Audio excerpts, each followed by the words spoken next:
बच्चों, हम पढ़ रहे हैं कक्षा 8 की गणित और आज हम नया अध्याय शुरू करेंगे, अध्याय 7, जिसका नाम है घन और घनमूल। बच्चों, ये शुरू करने से पहले हम समझते हैं घन क्या होता है। तो आप ठोस ज्यामितीय आकृति पढ़ चुके हैं ज्योमेट्री में, तो क्या होती है घनाकार आकृति आप पढ़ चुके हैं।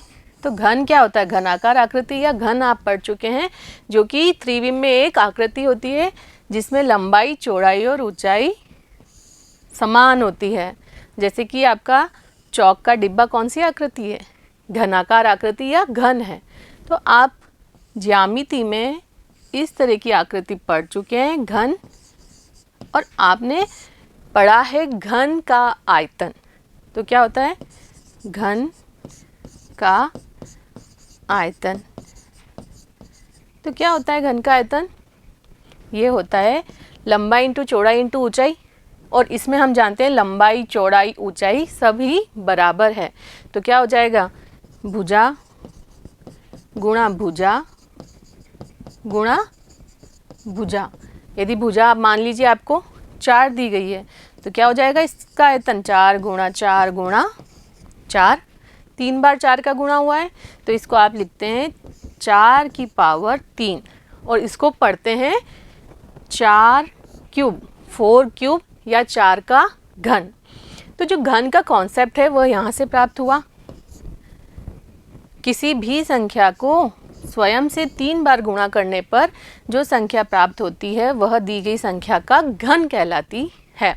तो आपको यहाँ पर इन आकृति के बारे में अध्ययन नहीं करना है, हम यहाँ पढ़ेंगे घन का। घन मतलब किसी संख्या का स्वयं से 3 बार गुणा करने पर जो संख्या प्राप्त होती है वह उस दी गई संख्या का घन कहलाती है, और यही चीज़ का अध्ययन हमें यहाँ करना है। तो संख्या का घन क्या होता है, जब एक संख्या को स्वयं उसी से 3 बार गुणा किया जाता है तो प्राप्त संख्या दी गई संख्या का घन कहलाती है। तो हम यहाँ आकृति का अध्ययन नहीं करेंगे, हम यह अध्ययन करेंगे दी गई संख्या के घन का। तो समझ में आया, किसी भी संख्या का घन निकालना है। मान लीजिए आपको दिया 7 का घन को कैसे प्रदर्शित करते हैं, क्यूब से उसकी पावर लगा देते हैं 3। जैसे आपने स्क्वायर में पढ़ा था, 4 का स्क्वायर निकालना है तो कैसे लिखेंगे, 4 की पावर 2। तो यहाँ अगर घन निकालना है तो संख्या के पावर लगाएंगे 3। तो क्या करना होगा ये निकालने के लिए, 7 गुणा 7 गुणा 7। कितनी बार गुणा करेंगे आप, स्वयं से 3 बार गुणा करेंगे। तो 7 को कितनी बार गुणा करना होगा, 3 बार। तो आपको क्या मिल जाएगा, 7 का घन। क्लियर हुआ, घन निकालना है किसी संख्या का तो क्या करेंगे। तो देखिए यहाँ संख्याएं लिखी गई है और यहाँ घन लिखे गए हैं। तो 1 से 10 तक की घन लिखे गए हैं जो आपको याद भी होने चाहिए। तो देखिए 1 का घन निकालेंगे तो क्या करेंगे, 1 गुणा 1 गुणा 1, तो ये प्राप्त हो जाएगा 1। 2 का घन निकालने के लिए 2 गुणा 2 गुणा 2, तो क्या हो जाएगा 2 गुणा 2 गुणा 2, 2 दूनी 4, 4 दूनी 8, तो ये प्राप्त हो गया 8। ऐसे ही 3 का घन 27, 3 तिया 9, 9 तिया 27। ऐसे ही 4 का घन 4 चौक 16, 16 चौक 64। 5 का घन 5 गुणा 5 25, 25 5, 25 गुणा 5 125। 6 का घन 216। 7 का घन 343। 8 का घन 512। 9 का घन 729 और 10 का घन 1000। कैसे, 10 गुणा 10 गुणा 10, कितने ज़ीरो आएंगे, 1 के पीछे 3 ज़ीरो, तो ये प्राप्त हो गया 1000। क्लियर हुआ, घन निकालना समझ में आ गया संख्या का। तो अब आप इस सारणी से देख सकते हैं, ये विषम संख्या तो इसका घन भी विषम संख्या, ये सम संख्या तो इसका घन भी सम संख्या, ये विषम संख्या तो इसका घन भी विषम संख्या, ये सम है तो इसका घन भी सम संख्या प्राप्त हुई, ये विषम है इसका घन विषम संख्या। तो यहाँ से आप क्या देख रहे हैं कि सम संख्या के घन सम संख्या होती है एवं विषम संख्या के घन विषम संख्या होती है। क्लियर है, तो आपको ये 1 से 10 तक के घन याद भी होने चाहिए और निकालने का तरीका भी आपको पता है। संख्या जो दी गई है जिसका घन निकालना है उसको 3 बार गुणा कर देंगे। क्लियर, आगे देखिए पूर्ण घन या घन संख्याएं।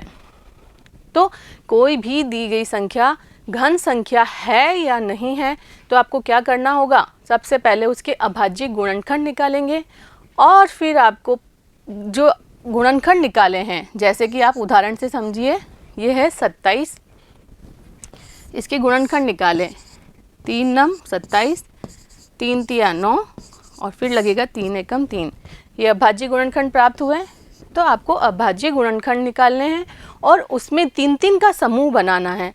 यहाँ पर 3 का एक समूह बन रहा है। इस समूह बनने के बाद कोई भी अभाज्य गुणनखंड शेष नहीं बच रहा। इसका मतलब क्या है, जो 27 है वह एक पूर्ण घन या घन संख्या है। क्लियर हुआ? ऐसे ही आपको अगर दे दिया जाए 25, क्या 25 एक पूर्ण घन संख्या है, तो आप क्या करेंगे, इसका अभाज्य गुणनखंड करेंगे। इसके अंत में 5 आ रहा है तो किससे भाग लगेगा, 5 से। 5 गुणा 5 25, फिर 5 से लगाया, 5 एकम 5। तो इसके अभाज्य गुणनखंड में 3 का समूह बनाना है, परंतु यहाँ तो हमें 2 ही 5 प्राप्त हुए। इसका मतलब जो ये 25 है वह पूर्ण घन संख्या या घन संख्या नहीं है। तो क्या लिखा है यहाँ पर देखिए, ऐसी संख्याएं जिनके अभाज्य गुणनखंड करने पर प्रत्येक गुणनखंड त्रिक में आता है, पूर्ण घन या घन संख्याएं कहलाती है।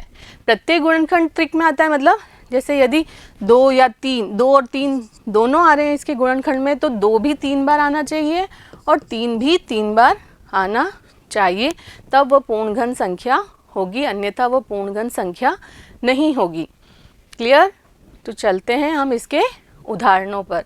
प्रश्नावली 7.1 के उदाहरण शुरू कर रहे हैं हम, जो कि किस पर बेस्ड होंगे, जो अभी हमने घन संख्याएं सीखी है उन पर।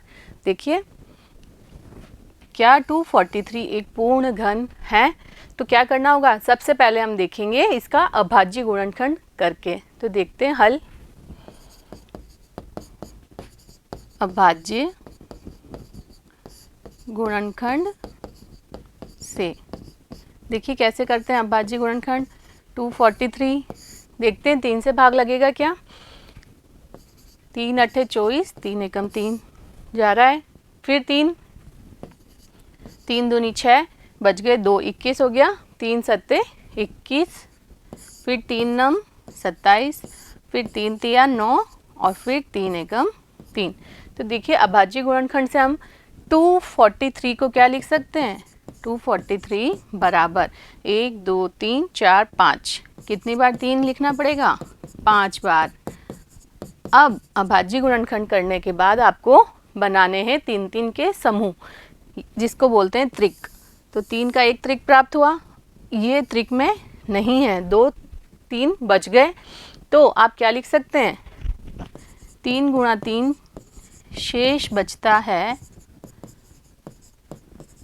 अतः 243 क्या नहीं है, घन नहीं है या पूर्ण घन नहीं है, एक पूर्ण घन नहीं है।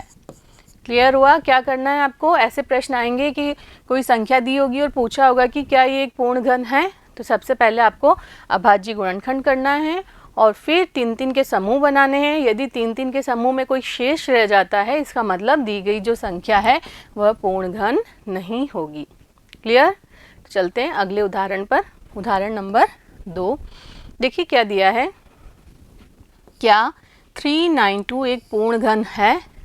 तो इसका उत्तर निकालने के लिए आपको अभाज्य गुणनखंड करना होगा। आगे देखिए, यदि नहीं तो ऐसी सबसे छोटी प्राकृत संख्या ज्ञात कीजिए जिससे 392 को गुणा करने पर गुणनफल एक पूर्ण घन प्राप्त हो जाए। तो सबसे पहले अभाज्य गुणनखंड करेंगे, 3-3 के समूह बनाएंगे और यदि कोई एक अभाज्य गुणनखंड 3 के समूह से रह जाता है तो उसे गुणा करके पूरा करेंगे। कैसे, देखिए इसका हल। सबसे पहले अभाज्य गुणनखंड से क्या संख्या है, 392, सम संख्या है, 2 से भाग लगेगा।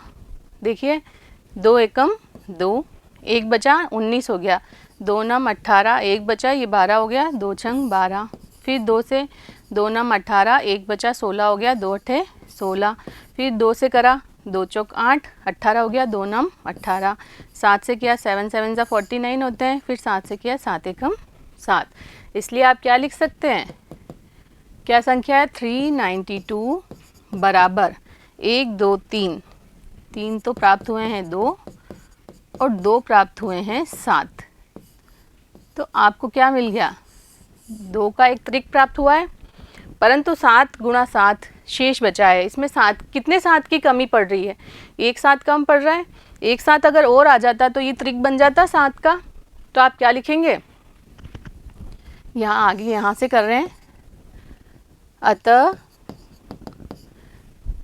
392 एक पूर्ण घन नहीं है। क्यों नहीं है, क्योंकि ये तो त्रिक में मिल गया, परंतु 7 गुणा 7 शेष बच गया, उसका कोई त्रिक नहीं है, तो क्या लिखेंगे, इसलिए दी गई संख्या को 7 से गुणा करने पर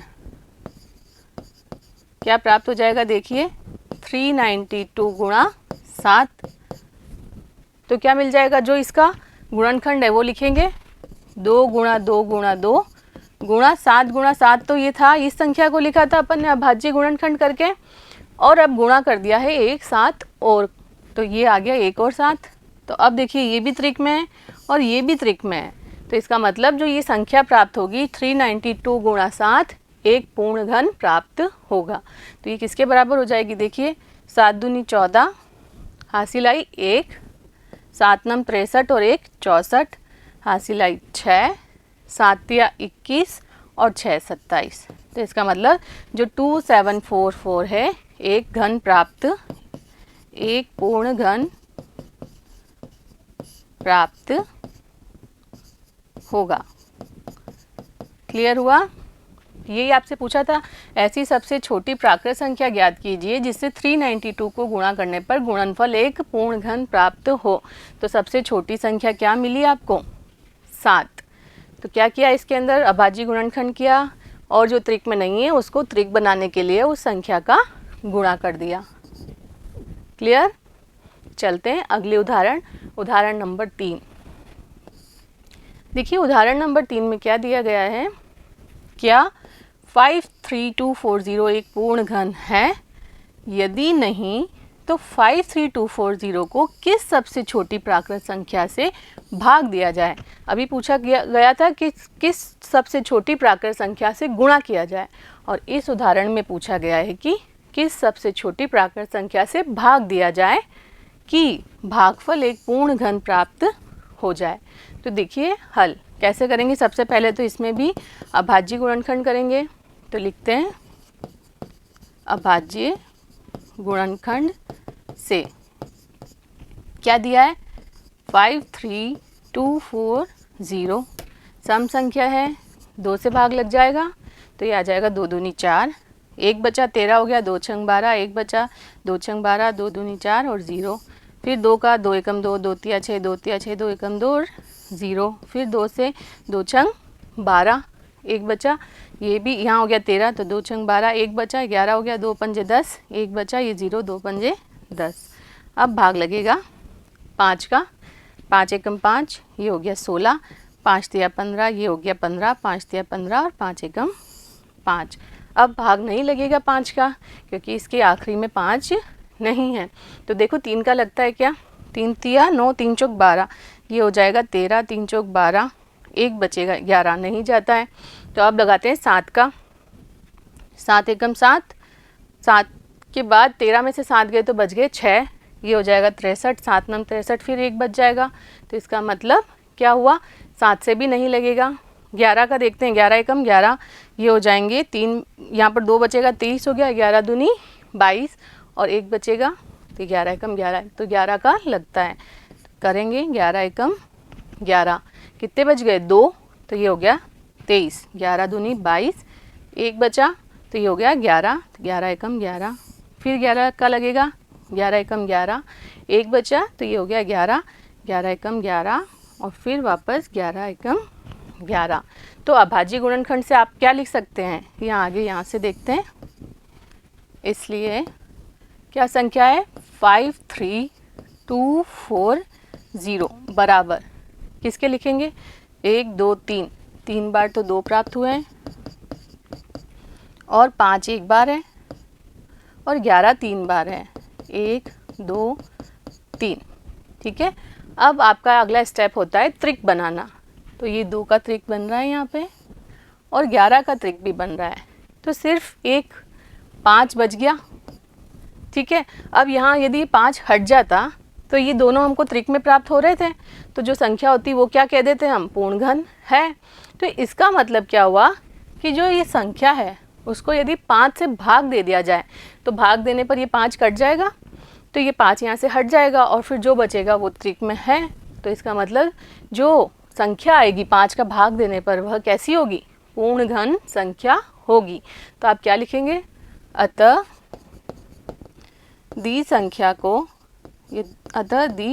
को 5 से भाग देने पर एक पूर्ण घन प्राप्त होगा। तो लिखेंगे हम इसलिए 53240 डिवाइडेड बाय 5। ठीक है, तो इधर कितना हो जाएगा 2 गुणा 2 गुणा 2 गुणा 5 गुणा 11 गुणा 11 गुणा 11 बटे में आ गया 5। 5 से भाग दे रहे हैं तो ये देखिए 5 से ये 5 कट गया, तो क्या बच गया 2 गुणा 2 गुणा 2 गुणा 11 गुणा 11 गुणा 11। ये त्रिक में ये भी त्रिक में। तो उत्तर कितना आ गया 5 से भाग देने पर 5 एकम 5, 3 में भाग नहीं जाता 0, 5 छंग 30, 2 बचा 0, ये 24 हो गए, तो 5 चौक 20 और 4 बचा 5 8 जा 40। तो 10648 एक पूर्ण घन होगा। और आपसे ये पूछा गया कि किस सबसे छोटी प्राकृत संख्या से भाग दिया जाए। तो किस छोटी संख्या से भाग दिया जाए, तो सबसे छोटी संख्या 5 से भाग दिया जाए कि हमको क्या प्राप्त हो जाएगा एक पूर्ण घन प्राप्त हो जाएगा। क्लियर, समझ में आया कैसे करना है। तो सबसे पहले आपको अभाज्य गुणनखंड निकालने हैं और जो अवयव रह गया है त्रिक बनाने से उसका भाग दे देंगे। क्लियर, अगला उदाहरण नंबर 4। देखिए क्या दिया गया है, क्या 1188 एक पूर्ण घन है। वापस यही पूछा है पूर्ण घन है, तो आप अभाज्य गुणनखंड करेंगे। यदि नहीं तो किस सबसे छोटी प्राकृत संख्या से 1188 को भाग दिया जाए कि भागफल एक पूर्ण घन प्राप्त हो जाए। तो वापस से क्या करना होगा आपको अभाज्य गुणनखंड। देखिए हल, अभाज्य गुणनखंड से क्या है 1188 भाग लगाएंगे, सम संख्या है 2 से, 2 पंजे 10, एक बचा ये 18 हो गया, 2 नम 18 और 2 चौक 8। फिर 2 से 2 दूनी 4, एक बचा ये 19 हो गया, 2 नम 18 ये हो गया 14, 2 सत्ते 14। क्लियर, आगे देखिए अब ये 2 से तो नहीं लगेगा, देखते हैं किससे लगता है। 3 से लगता है क्या, 3 नम 27, 2 बचेंगे जा रहा है, 3 नम 27 2 बचे ये 27 हो गया, फिर 3 नम 27, फिर 3 से 3 तिया 9 3 तिया 9, फिर 3 से 3 एकम 3 3 एकम 3 और फिर लास्ट में किससे लगेगा 11 से।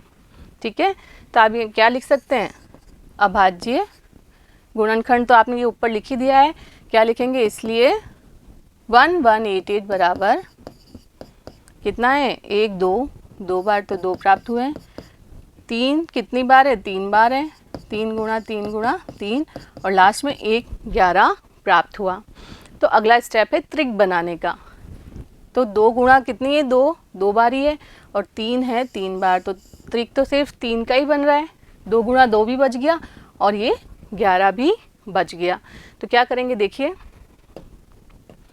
यहाँ से ये हटाते हैं। हाँ, अब देखिए कि आपको पूछा क्या था किससे भाग दिया जाए, तो इसका मतलब यहाँ से ये 2 भी हट जाना चाहिए, ये 2 भी हट जाना चाहिए और ये 11 भी हट जाना चाहिए। तो आप क्या लिखेंगे, अतः 2 गुणा 2 गुणा 11 कितने हो गए देखिए, 2 दूनी 4, 4 गुणा 11 44 से भाग देने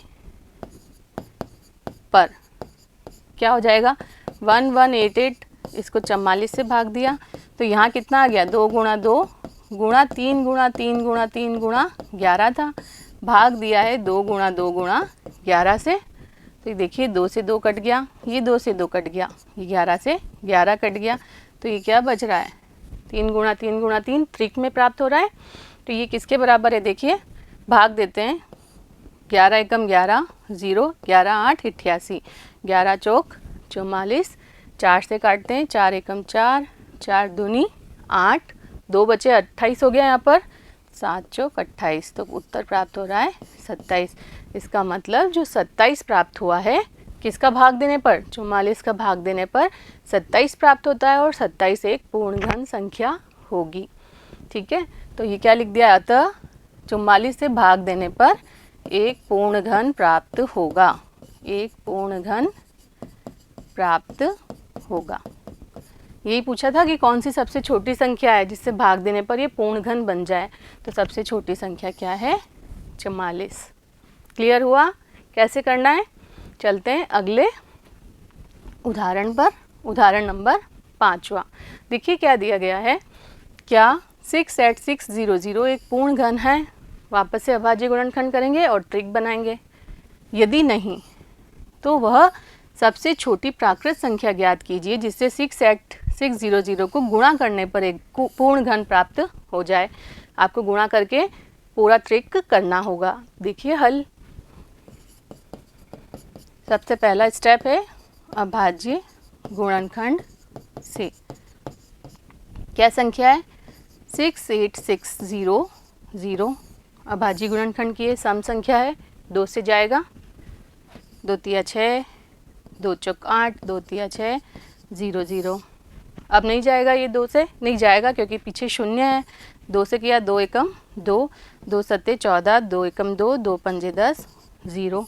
फिर 2 से जाएगा, 2 अट्ठे 16, 2 पंजे 10, 2 सत्ते 14, 2 पंजे 10। अब ये जाएगा 5 से, 5 आ गया क्योंकि इसके अंत में 5 एकम 5, बचे 3, 35 हो गया, 5 सत्ते 35, 5 एकम 5, बचे 2, 25 हो गया, 5 5 25। फिर 5 से जाएगा, देखिए क्या आता है, 5 तिया 15, 2 बचे 21 हो गया, 5 चौक 20, 1 बचा 15 हो गया, 5 तिया 15। फिर किससे जा रहा है देखिए, अब 5 से तो नहीं जाएगा, किससे जाता है 3 से, 3 से भी नहीं जाएगा। चलते हैं 7 पे, 7 चौक 28, कितने बच गया 6, 63 हो जाएगा तो जाएगा। 7 से किया, 7 चौक 28, बच गया 6, 63 हो गया, 7 नम 63। आगे यहाँ देख लीजिए 49 के आगे फिर 7 का लगाया, 7 7 जा 49 होता है, और फिर 7 का लगाया, 7 एकम 7। तो देखिए अभाज्य गुणनखंड से आप क्या लिख सकते हैं 68, इसलिए 68600 बराबर क्या प्राप्त हुआ 1 2 3, 3 बार तो प्राप्त हो गया है आपको, 2, 5 कितनी बार है 2 बार है, गुणा 7 कितनी बार है 1 2 3, 7 प्राप्त हो गए 3 बार। नेक्स्ट स्टेप है त्रिक बनाना। तो देखिए ये एक त्रिक बन गया और ये एक त्रिक बन गया, तो इसका मतलब 5 2 ही हैं, अगर ये 3 हो जाएं तो ये त्रिक बन जाएगा। तो इसका मतलब कौन सी संख्या से गुणा करने पर ये पूर्ण घन बन जाएगा 5 से। अतः दी गई संख्या को 5 से गुणा करने पर एक पूर्ण घन प्राप्त होगा। देखिए इसलिए 68600 गुणा क्या किया आपने 5, तो यहाँ क्या हो गया 2 गुणा 2 गुणा 2 गुणा 5 गुणा 5 गुणा 5, ये 3 हो गए, ये तो 3 पहले ही थे और 7 भी क्या थे त्रिक में थे पहले ही, तो ये सबके त्रिक बन गए। इसका मतलब जो सबसे छोटी संख्या कौन सी है जिससे गुणा करने पर ये पूर्ण घन बन रहा है 5। और क्या उत्तर आ रहा है देख लीजिए, 5 0 जा 0, 5 0 जा 0, 5 छंग 30, हासिल आई 3, 5 8 जा 40 और 3 43, 5 छंग 30 और 4 34, इसका मतलब यह एक पूर्ण घन संख्या प्राप्त हो गई। तो किसका गुणा किया है आपने? सबसे छोटी संख्या 5 का गुणा करने पर। क्लियर हुआ कैसे करना है? समझ में आया? तो चलते हैं प्रश्नावली पर। प्रश्नावली 7.1। प्रश्न पहला, देखिए क्या दिया गया है। निम्नलिखित में से कौन सी संख्याएं पूर्ण घन नहीं हैं? आपको बतानी है कि जो संख्याएं दी गई है उनमें से कौन सी पूर्ण घन नहीं है। तो आपको ये बताने के लिए क्या करना होगा? इन सब के अभाज्य गुणनखंड करने होंगे और त्रिक बनाने होंगे। तो करते हैं हल। पहला 216। सबसे पहले क्या लिख देंगे? अभाज्य गुणनखंड से 216। सम संख्या है, 2 से भाग जाएगा। 2 एकम 2, 0, 2 अठे 16, 2 से किया 2 पंजे 10, 2 चौक 8, फिर 2 से किया 2 दूनी 4, बचा 1, 14 हो गया, 2 सत्ते 14, 3 का जाएगा 3 नम 27, 3 का जाएगा 3 तिया 9, फिर 3 का जाएगा 3 एकम 3। इसलिए 216 बराबर क्या लिख सकते हैं? 1 2 3, 2 तो है 3 बार, 3 भी है 3 बार। अब त्रिक बनाएंगे, ये त्रिक में है, ये भी त्रिक में है। तो क्या लिखेंगे आप? 2 व 3 दोनों ही त्रिक में है, अतः दी गई संख्या पूर्ण घन है। तो क्या लिख देंगे? अतः 216 पूर्ण घन है। क्लियर हुआ? यदि एक भी अभाज्य गुणनखंड शेष बच जाता तो आप क्या लिखते हैं कि 216 पूर्ण घन नहीं है, परंतु यहाँ 2 भी त्रिक में है, 3 भी त्रिक में है, इसका मतलब 216 पूर्ण घन संख्या है। क्लियर? सिर्फ आपको यही पूछा है कि ये पूर्ण घन है या नहीं, तो आपने बता दिया। आगे देखिए 128। अभाज्य गुणनखंड करेंगे इसका भी। अभाज्य गुणनखंड से क्या दिया गया? 128। भाग लगाया 2 से, 2 छंग 12, 2 चौक 8, फिर 2 से 2 तिया 6, 2 दूनी 4, फिर 2 से 2 एकम 2, 1 बचा 12 हो गया, 2 छंग 12, फिर 2 अठे 16 हो गया, फिर 2 से 2 चौक 8 हो गया, फिर 2 से 2 दूनी 4 हो गया, और फिर 2 से 2 एकम 2। तो अभाज्य गुणनखंड से क्या प्राप्त हुआ? इसलिए 128 बराबर 1 2 3 4 5 6 7। कितनी बार आया? 7 बार। 1 2 3 4 5 6 और ये 7 बार 2 प्राप्त हुआ। त्रिक बनाएंगे अगले स्टेप में। ये एक त्रिक बन गया और ये दूसरा त्रिक बन गया, परंतु 2 शेष बच गया है ना। इसका मतलब क्या हुआ? जो 128 है वह पूर्ण घन नहीं है। तो आप क्या लिख देंगे यहाँ पर? अतः 2 शेष बचता है, इसलिए 128 पूर्ण घन नहीं है। क्लियर? कैसे हो गया? ये त्रिक से एक शेष बच गया, ये त्रिक में नहीं आ रहा है, इसका कोई त्रिक नहीं है, इसका मतलब जो 128 है वह पूर्ण घन संख्या नहीं है। ठीक है, तो आगे बढ़ते हैं। 1000 देखिए हल। अभाज्य गुणनखंड से क्या हो जाएगा? 1000 है, सम संख्या है, 2 से भाग लग जाएगा, 2 पंजे 10 और 0 0, फिर 2 से लगाया, 2 दूनी 4, 1 बचा, ये 10 हो गया, 2 पंजे 10 और ये 0, फिर 2 से लग जाएगा, 2 एकम 2, 2 दूनी 4, 1 बच गया, 10 हो गया, 2 पंजे 10, 5 का लगेगा, 5 दूनी 10, 2 बचा, 25 हो गया, 5 5 25, फिर 5 का लगाया, 5 गुणा 5 25 और फिर 5 एकम 5। तो आप क्या लिख सकते हैं? इसलिए 1000 बराबर क्या आ गया? 1 2 3, 3 बार तो 2 प्राप्त हुआ है, 1 2 3 और 3 बार ही 5 प्राप्त हुआ है। नेक्स्ट स्टेप में आप त्रिक बनाएंगे, दोनों के त्रिक बन रहे हैं, 2 के भी और 5 के भी। तो क्या लिख देंगे? अतः 1000 पूर्ण घन है या घन संख्या है, पूर्ण घन है। क्लियर? अगला प्रश्न देखिए 100 का भी क्या करेंगे? अभाज्य गुणनखंड से 100 सम संख्या है, 2 से भाग लग जाएगा, तो करते हैं 2 से, 2 पंजे 10 और ये 0, फिर 2 से, 2 दूनी 4, 1 बचा, 10 हो गया, 2 पंजे 10, 5 से करेंगे, 5 गुणा 5 25, फिर 5 से करेंगे 5 एकम 5। तो आप क्या लिख सकते हैं, इसलिए 100 बराबर 2 बार तो आया है 2 और 5 भी आया है 2 बार, इसमें कोई भी त्रिक नहीं बन रहा। तो क्या लिखेंगे, 2, चूँकि 2 व 5 त्रिक नहीं बनाते, अतः बनाते हैं, अतः 100 पूर्ण घन नहीं है। क्लियर हुआ? अगर ये त्रिक बन जाता तो हम कह देते 100 पूर्ण घन है, परंतु यह त्रिक नहीं बन रहा, इसका मतलब 100 पूर्ण घन नहीं है। क्लियर? चलते हैं अगला प्रश्न हल। 4 6 6 5 6 सम संख्या है, 2 से लगाएंगे, 2 दूनी 4, 2 तिया 6, 2 तिया 6, 2 दूनी 4, एक बचा 16 हो गया, 2 अट्ठे 16, 2 से लगाया, 2 एकम 2, 2 एकम 2, एक बचा, ये 13 हो गया, 2 छंग 12, एक बच गया, 2 छंग 12, 2 चौक 8, फिर 2 से लगाया, 2 पंजे 10, 16 हो गया, 2 अट्ठे 16, 2 तिया 6, 2 दूनी 4, फिर 2 का लगाया, 2 दूनी 4, एक बच गया, ये हो गया 18, 2 नम 18, 2 एकम 2, एक यहाँ चला गया, 2 छंग 12, फिर 2 का लगाया, 2 एकम 2, 2 चौक 8, एक बच गया, 11 हो गया, 2 पंजे 10, एक बच गया, 2 अट्ठे 16, फिर 2 का लगाया, 2 सत्ते 14, 2 दूनी 4, एक बचा, ये 18 हो गया, 2 नम 18। अब देखिए 3 का लगाते हैं, 3 एकम 3, 3 दूनी 6, एक बचेगा, ये 12 हो जाएगा, भाग जाएगा।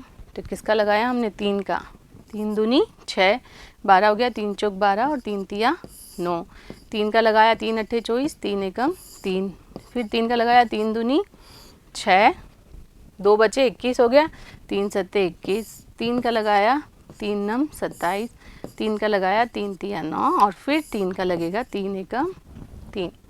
क्लियर?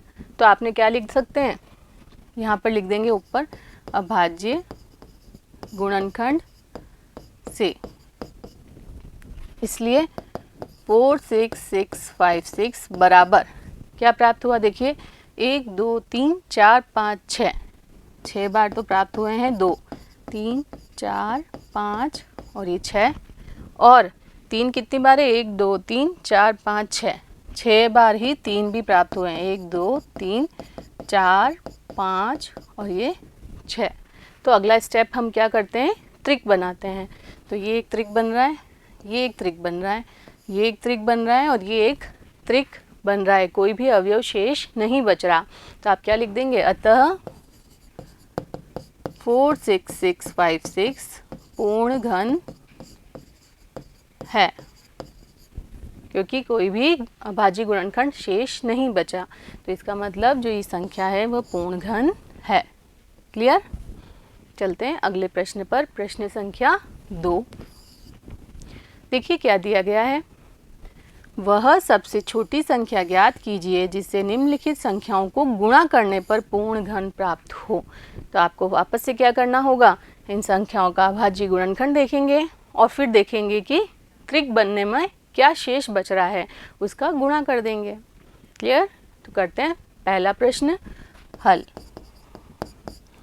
अभाज्य गुणनखंड से 2 4 3, 3 का भाग लगेगा, 3 अट्ठे 24, 3 एकम 3, फिर 3 का लगेगा, 3 दूनी 6, 3 सत्ते 21, फिर 3 का 3 नम 27, फिर 3 का 3 तिया 9 और फिर 3 का 3 एकम 3। तो आप क्या लिख सकते हैं, इसलिए 2 4 3 बराबर 1 2 3 4 5, कितना आया, 3 5 बार त्रिक बनाया, ये एक त्रिक बन गया। तो 2 3 है, तो एक और 3 अगर यहाँ पर हमारे पास आ जाए तो ये क्या बन जाएगा, जो संख्या है वह पूर्ण घन हो जाएगी। तो क्या लिखेंगे, अतः दी गई संख्या को 3 से गुणा करने पर एक पूर्ण घन प्राप्त होगा, एक पूर्ण घन प्राप्त होगा। इसलिए 243 गुणा 3, तो कितना हो जाएगा, देखिए 1 2 3 4 5 तो पहले से थे, 1 2 3 4 5 और एक 3 का और हमने गुणा कर दिया। क्लियर। अब त्रिक बनाएंगे तो क्या हो जाएगा, ये एक त्रिक और ये वाला एक त्रिक, 3 बन गए, त्रिक बन गए। तो कितना उत्तर है देखिए, 3 तिया 9, 4 तिया 12, हासिल है ये 3 दूनी 6 और 1 7। तो इसका मतलब जो 729 प्राप्त हुआ है वह एक पूर्ण घन होगा। इसलिए 729 एक पूर्ण घन होगा। तो आपको तो प्रश्न में यही पूछा था कि कौन सी सबसे छोटी संख्या से गुणा किया जाए। तो सबसे छोटी संख्या कौन सी है, 3, जिससे गुणा करने पर हमें पूर्ण घन प्राप्त हो रहा है। क्लियर। चलते हैं, इसका अगला प्रश्न क्या दे रखा है, 256। हल करते हैं इसको, अभाज्य गुणनखंड करेंगे इसका भी। तो लिख देंगे अभाज्य गुणनखंड से 256, इसको भाग लगाएंगे, सम संख्या है 2 से। देखिए क्या होता है, 2 एकम 2, 2 दूनी 4, 1 बचा, 16 हो गया, 2 अठे 16, फिर 2 से लगाया, 2 छंग 12 और 2 चौक 8, फिर 2 से 2 तिया 6, 2 दूनी 4, फिर 2 से 2 एकम 2, 1 बचा, 12 हो गया, 2 छंग 12, फिर 2 से लगाया, 2 अठे 16, फिर 2 से लगाया, 2 चौक 8, फिर 2 से लगाया, 2 दूनी 4 और फिर 2 से लगाया, 2 एकम 2। तो अभाज्य गुणनखंड से आप क्या लिख सकते हैं, इसलिए 256 बराबर कितनी बार 2 आए, 1 2 3 4 5 6 7 8। तो यहाँ लिख देंगे 1 2 3 4 5 6 7 और ये 8 बार 2 प्राप्त हुए। त्रिक बनाएंगे, ये एक त्रिक बन गया, ये दूसरा त्रिक बन गया। अब यहाँ 2 गुणा 2 2 बार हैं, यदि एक और 2 आ जाता यहाँ पर तो त्रिक बन जाता। तो क्या करना होगा आपको, जो दी गई संख्या है उसको 2 से गुणा करने पर हमें पूर्ण घन प्राप्त होगा। तो क्या लिख देंगे, अतः दी गई संख्या को 2 से गुणा करने पर पूर्ण घन प्राप्त होगा। इसलिए 256 गुणा 2 बराबर कितना हो जाएगा, देखिए पहले कितना 2 के 3 त्रिक तो मिले थे हमको, ये वाले त्रिक तो पहले ही थे और 2 गुणा 2 शेष बचा था, इसके साथ एक और 2 का गुणा कर दिया तो ये भी त्रिक बन गया। तो क्या आ जाएगा, बराबर 6 दूनी 12, हासिल है 1, 5 दूनी 10 और 1 11, 1 2 दूनी 4 और 1 5, 512। इसका मतलब क्या लिख सकते हैं, इसलिए 512 एक पूर्ण घन है। क्लियर। तो सबसे छोटी संख्या कौन सी है जिससे गुणा करने पर पूर्ण घन मिला, 2, यही पूछा था। तो चलते हैं अगले प्रश्न पर, इसका तीसरा पार्ट 72। तो क्या करेंगे आप, सबसे पहले इसका अभाज्य गुणनखंड करेंगे। तो हल अभाज्य गुणनखंड से, अभाज्य गुणनखंड से देखिए 72 सम संख्या है, 2 से भाग लगेगा। तो 2 तिया 6, 1 बच गया, 12 हो गया, 2 छंग 12, फिर 2 से लगाया, 2 एकम 2, 1 बच गया, 16 हो गया, 2 अठे 16, फिर 2 से 2 नम 18, फिर 3 से 3 तिया 9 और फिर 3 से 3 एकम 3। क्लियर। तो आप क्या लिख सकते हैं, इसलिए 72 बराबर 1 2 3, 2 कितनी बार मिला है, 3 बार, और 3 कितनी बार मिला है, 2 बार। तो ये त्रिक बनाया तो ये एक त्रिक मिल गया। यदि यहाँ पर एक और 3 आ जाए तो ये भी त्रिक बन जाएगा। तो क्या लिखेंगे आप, इसलिए दी गई संख्या को 3 से गुणा करने पर एक पूर्ण घन प्राप्त होगा। क्लियर। तो इसके बाद यहाँ आ जाएगा, इसलिए 72 गुणा किससे गुणा करने पर, 3 से, 72 गुणा 3 बराबर क्या हो जाएगा, 2 गुणा 2 गुणा 2 गुणा 3 तो पहले ही था और एक और 3 गुणा कर दिया है, तो ये दोनों त्रिक में मिल गए। तो ये कितना उत्तर आएगा, देखिए 3 दूनी 6 और 7 तिया 21। इसका मतलब जो 216 है वो पूर्ण घन होगा। क्लियर है। तो कौन सी सबसे छोटी संख्या का गुणा किया है आपने, 3 का, जिससे हमें एक पूर्ण घन प्राप्त हुआ। क्लियर। चलते हैं अगले प्रश्न पर, चौथा है इसका 675। किससे भाग लगेगा, इसके अंत में 5 आ रहा है तो 5 से। देखिए हल, अभाज्य गुणनखंड से 675, 5 से भाग लगा रहे हैं, 5 एकम 5, 1 बचा, यहाँ हो गया 17, 5 तिया 15, 2 बचा 25 हो गया, तो 5 गुणा 5 25, फिर लगाया 5 से, 5 दूनी 10, 3 बच गया 35 हो गया, 5 7 35, 3 से 3 नम 27, फिर 3 से 3 तिया 9 और फिर 3 से 3 एकम 3। क्लियर है? तो क्या लिख देंगे, इसलिए 775 बराबर 5 कितनी बार आया, 2 बार आया, 3 कितनी बार आया, 3 बार आया, त्रिक बनाया। अब यदि यहाँ किसकी एक 5 और आ जाए तो ये भी त्रिक बन जाएगा। तो आप क्या करेंगे, अतः दी संख्या को 5 से गुणा करने पर एक पूर्ण घन प्राप्त होगा, एक पूर्ण घन प्राप्त होगा। क्लियर है? तो क्या लिख देंगे, इसलिए 675 गुणा क्या करना है, 5 का गुणा 5। देखिए इसके गुणनखंड में क्या था, 5 2 बार था, अब 3 बार हो गया क्योंकि 1 5 का गुणा हो गया है। गुणा 3 कितनी बार था, त्रिक में ही था, तो 1 2 3, ये भी त्रिक बन गया, ये भी त्रिक बन गया। तो इसका गुणा क्या है, देखिए 5 5 25 हासिल आई, 2 5 7 35 और 2 37, यहाँ हो गया 3, 5 6 30 और 3 33। इसका मतलब 3 3 जो 75 है वह एक पूर्ण घन होगा।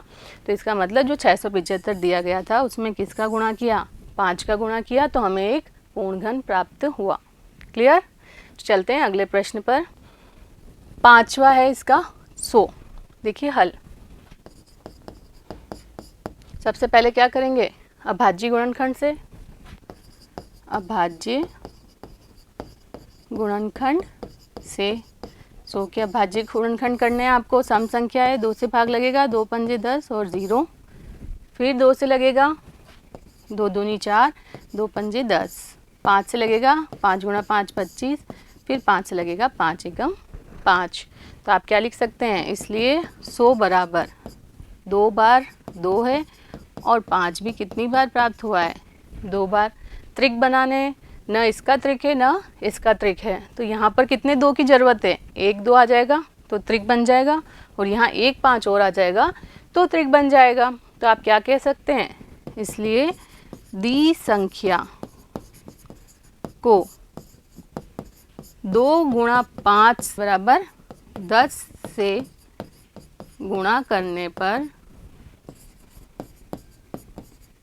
एक पूर्ण घन प्राप्त होगा। क्लियर? तो क्या हो जाएगा यहाँ पर, इसलिए 100 गुणा 5 गुणा 2 10 बराबर कितना हो जाएगा, देखिए 2 गुणा 2 हो जाएगा, और 5 गुणा 5 और एक और 5 आ गया है, तो ये भी त्रिक में आ गए और ये भी त्रिक में आ गए। तो इसका मतलब क्या है, ये जो 1000 प्राप्त हुआ है वह क्या होगा, एक पूर्ण घन होगा। तो सबसे छोटी संख्या कौन सी है जिससे गुणा किया है आपने, 10। क्लियर? तो आगे प्रश्न संख्या 3 क्या दिया है, देखिए, वह सबसे छोटी संख्या ज्ञात कीजिए जिससे निम्नलिखित संख्याओं को भाग देने पर भागफल एक पूर्ण घन हो जाए। इससे पिछले वाले प्रश्नों में हमने किया था किससे गुणा किया जाए, और यहाँ पूछा है किससे भाग दिया जाए कि भागफल एक पूर्ण घन संख्या हो जाए। तो वापस वही करेंगे, अभाज्य गुणनखंड करेंगे और देखेंगे कि क्या कौन सा अभाज्य गुणनखंड एक्स्ट्रा आया गया है, उसका हम भाग दे देंगे। देखिए हल, 81 अभाज्य गुणनखंड से क्या हो जाएगा, 81 किसका भाग जाएगा, 3 का जाएगा, 3 दूनी 6, 2 बच गए, 21 हो गया, 3 सत्ते 21, फिर 3 का जाएगा, 3 नम 27, फिर जाएगा 3 का 3 तिया 9 और फिर जाएगा 3 का 3 एकम 3। तो आप क्या लिख सकते हैं, इसलिए 81 बराबर 1 2 3 4 कितनी बार प्राप्त हुआ है, 3 4 बार। नेक्स्ट स्टेप में बनाएंगे हम त्रिक, तो ये बना एक त्रिक, तो यहाँ एक्स्ट्रा क्या बच गया है, ये 3 एक्स्ट्रा है। यदि इसका भाग दे दें तो ये 3 यहाँ से हट जाएगा और हमें पूर्ण घन संख्या प्राप्त हो जाएगी। तो आप क्या लिखेंगे, अतः दी गई संख्या को 3 से भाग देने पर एक पूर्ण घन प्राप्त होगा। क्लियर है कैसे होगा? तो इसलिए 81 भाग दिया 3 से, तो यहाँ कितना हो गया, 1 2 3 4 तो थे ही, उसमें भाग दे दिया 3 से, तो ये 3 से 3 कट गया और ये 3 का एक त्रिक प्राप्त हो गया। तो बराबर देखिए यहाँ भाग देते हैं, 3 दूनी 6 बचा 2, 21 हो गए, तो 3 सत्ते 21 एक पूर्ण घन है। जो 27 प्राप्त हुआ है वह पूर्ण घन है। और आपसे पूछा था सबसे छोटी संख्या कौन सी है जिससे भाग देने पर पूर्ण घन हुआ है ये, तो 3 इसका उत्तर होगा। क्लियर? चलते हैं अगले प्रश्न पर। 128 वापस क्या करेंगे, अभाज्य गुणनखंड। तो लिखेंगे अभाज्य गुणनखंड से क्या प्राप्त हो गया, देखिए 128 2 से लगाया भाग, क्योंकि सम संख्या है, तो 2 छंग 12 2 चौक 8, फिर लगाया 2 से, 2 तिया 6 2 दूनी 4, फिर लगाया 2 से, 2 एकम 2 1 बच गया 12 हो गया, 2 छंग 12, फिर लगाया 2 से, 2 अट्ठे 16, फिर लगाया 2 से, 2 चौक 8, फिर लगाया 2 से, 2 दूनी 4 और लास्ट में लगाया 2 से, 2 एकम 2। तो आपको क्या प्राप्त हुआ, इसलिए 128 बराबर क्या लिख सकते हैं आप, 1 2 3 4 5 6 7, कितनी बार प्राप्त हुआ है, 2 7 बार। तो यहाँ लिखेंगे 2 गुणा 2 गुणा 2 गुणा ये 3 4 5 6 और ये 7 बार लिख दिया। नेक्स्ट स्टेप में बनता है त्रिक, तो ये बनाया 2 का एक त्रिक बना और 2 का दूसरा त्रिक बना। एक्स्ट्रा में क्या बच गया है, 2। तो यदि 2 से भाग दे दें दी गई संख्या को, तो ये 2 यहाँ से हट जाएगा और 2 त्रिक बन जाएंगे, तो पूर्ण घन संख्या प्राप्त होगी। तो क्या लिखेंगे, इसलिए दी गई संख्या को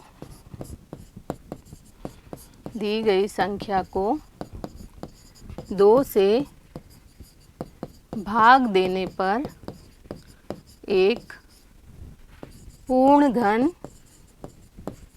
प्राप्त होगा। क्लियर हुआ? तो आप क्या लिख देंगे, इसलिए 128 बटा 2 बराबर कितना हो जाएगा, देखिए 7 2 प्राप्त हुए थे ना, तो ये तो एक घन था, ये एक त्रिक था, ये एक त्रिक था और 2 का भाग दे दिया, तो जो ये एक्स्ट्रा वाला 2 है वह कट जाएगा। तो क्या मिल जाएगा, देखिए 2 छंग 12 और 2 चौक 8, तो जो ये 64 है वह पूर्ण घन संख्या होगी। क्लियर हो गया? तो चलते हैं अगले प्रश्न पर। 135 इसका हल करते हैं। तो फर्स्ट स्टेप तो है अभाज्य गुणनखंड से, तो यहाँ लिखेंगे अभाज्य गुणनखंड से 135 दिया गया है, भाग लगाएंगे, 5 का भाग जाएगा, तो आया 5 5 दूनी 10, 3 बच गए 35 हो गया, 5 7 35, 3 का 3 नम 27, 3 का 3 तिया 9 और फिर 3 का 3 एकम 3। तो आप क्या लिख सकते हैं, इसलिए 135 बराबर 5 गुणा 3 कितनी बार प्राप्त हुआ है, 3 बार। नेक्स्ट स्टेप में त्रिक बनाया, 5 का कोई त्रिक नहीं है, 3 का एक त्रिक प्राप्त हो रहा है, तो इसका मतलब ये जो एक्स्ट्रा 5 है उसका भाग लगा देंगे तो हमें पूर्ण घन प्राप्त हो जाएगा। तो लिखेंगे, इसलिए दी गई संख्या को 5 से भाग देने पर एक पूर्ण घन प्राप्त होगा। क्लियर है? तो क्या लिख देंगे, इसलिए 135 बटा 5 बराबर, देखिए 5 गुणा 3 गुणा 3 गुणा 3, अब इसको भाग दे दिया है 5 से, तो ये 5 से 5 कट गया और ये त्रिक में प्राप्त हो गया। तो बराबर क्या है, देखिए 5 दूनी 10, 3 बच गया, 5 7 35, तो इसका मतलब जो ये 27 है वो पूर्ण घन संख्या होगी। तो सबसे छोटी संख्या जिसका भाग लगाया है पूर्ण घन बनाने के लिए वह कौन सी है, 5। क्लियर? चलते हैं अगले प्रश्न पर। 192 हल। वापस क्या करेंगे, अभाज्य गुणनखंड से 192 सम संख्या है, किसका भाग लगेगा? 2 का लगेगा। 2 नम 18, 1 बच गया, 12 हो गया, 2 छंग 12। फिर 2 से लगाएंगे 2 का, तो 2 चौक 8, 1 बच गया, 16 हो गया, 2 अठे 16। फिर 2 का लगाया, 2 दूनी 4, 2 चौक 8। फिर 2 का लगाया, 2 एकम 2, 2 दूनी 4। फिर 2 का लगाया, 2 चंग 12। फिर 2 का लगाया, 2 तिया 6। अब लगेगा 3 का, 3 एकम 3। तो अभाज्य गुणनखंड से आप क्या लिख सकते हैं? इसलिए 192 बराबर कितनी बार 2? 1 2 3 4 5 6, 6 बार तो आया है आपके पास 2, और 3 आया है 1 बार। तो अगली स्टेप में आपको क्या करना है? त्रिक बनाना है। तो ये एक त्रिक बन गया 2 का, और ये 2 का दूसरा त्रिक बन गया। एक्स्ट्रा बच रहा है 3, तो किसका भाग दे देंगे आप? 3 का भाग दे देंगे, तो जो संख्या है वह क्या बन जाएगी? पूर्ण घन। तो क्या लिखेंगे? अतः दी गई संख्या को किससे भाग दे रहे हैं आप? 3 से भाग देने पर एक पूर्ण घन प्राप्त होगा। क्लियर हुआ? इसलिए क्या आ गया? 192 डिवाइडेड बाय 3। और 192 के अभाज्य गुणनखंड तो हमने प्राप्त किए हैं, जो है 2 गुणा 2 गुणा 2, 2 गुणा 2 गुणा 2 गुणा 3। और इसमें भाग दे दिया है आपने 3 का, तो ये 3 से 3 कट गया। तो ये भी त्रिक में और ये भी त्रिक में भाग दे के देख लीजिए कितना होगा? 3 छंग 18, 1 बचा, 3 चौक 12। तो जो 64 है वह एक पूर्ण घन होगा। क्लियर? चलते हैं अगले प्रश्न पर। प्रश्न 5वां, तीसरे का 5वां, देखिए हल। अभाज्य गुणनखंड से क्या हो जाएगा? 704 है, सम संख्या है, 2 से भाग लगेगा, तो ये क्या हो गया? 2 तिया 6, ये 10 हो गया, 2 पंजे 10 और 2 दूनी 4। फिर 2 से भाग लगेगा, सम संख्या है, 2 एकम 2, ये हो गया 15, 2 सत्ते 14, ये हो गया 12, 2 छंग 12। फिर लगेगा 2 से, 2 अट्ठे 16, 2 अट्ठे 16। फिर 2 का लगेगा 44 आ जाएगा। फिर 2 का लगेगा 22 आ जाएगा, और फिर 2 का लगेगा 11 आ जाएगा, और लास्ट में 11 का लगेगा और 1 आ जाएगा। तो आप क्या लिख सकते हैं? इसलिए 704 बराबर 1 2 3 4 5 6, 2 कितनी बार मिल रहा है? 6 बार, और फिर लास्ट में मिल रहा है 11। तो इस स्टेप में आप क्या करते हैं? त्रिक बनाते हैं। तो ये एक त्रिक बन गया, ये दूसरा त्रिक बन गया, परंतु 11 शेष बचा है, तो आप किसका भाग लगाएंगे? 11 का भाग लगाएंगे। ये 11 यहाँ से हट जाएगा, और जो संख्या प्राप्त होगी वह पूर्ण घन हो जाएगी। क्लियर? तो क्या लिखेंगे? अतः दी गई संख्या को 11 से भाग देने पर एक पूर्ण घन प्राप्त होगा। क्लियर? दी गई संख्या क्या है? 704 डिवाइडेड बाय क्या कर दिया है? 11। तो इसका अभाज्य गुणनखंड क्या था? 1 2 3 4 5 6 गुणा 11 था। 11 का भाग दे दिया, तो ये 11 कट गया, और फिर जो हमको बचा है वो दोनों त्रिक में है। तो कितना आ जाएगा? 11 छंग 66, 4 बचा, ये 44 हो गया है, 11 चौक 44। तो जो 64 है वह पूर्ण घन संख्या प्राप्त हुई। क्लियर हुआ? कैसे करना है समझ में आया? चलते हैं अगले प्रश्न पर, चौथा। देखिए क्या दिया गया है चौथे प्रश्न पर। परीक्षित प्लास्टिसिन का एक घनाभ बनाता है। घन और घनाभ में क्या अंतर होता है? घन में लंबाई चौड़ाई ऊंचाई समान होती है, घनाभ में लंबाई चौड़ाई ऊंचाई अलग अलग हो सकती है। ठीक है?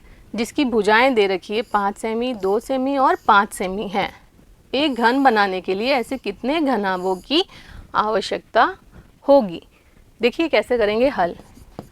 आप पढ़ चुके हैं घन का आयतन, भुजा क्यूब अभी देखा था हमने, और घनाभ का आयतन क्या होता है?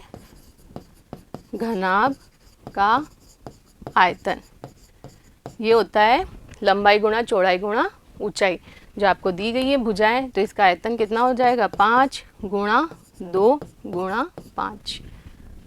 क्लियर? और ये आयतन है इसलिए क्या आ जाएगा सेंटीमीटर क्यूब।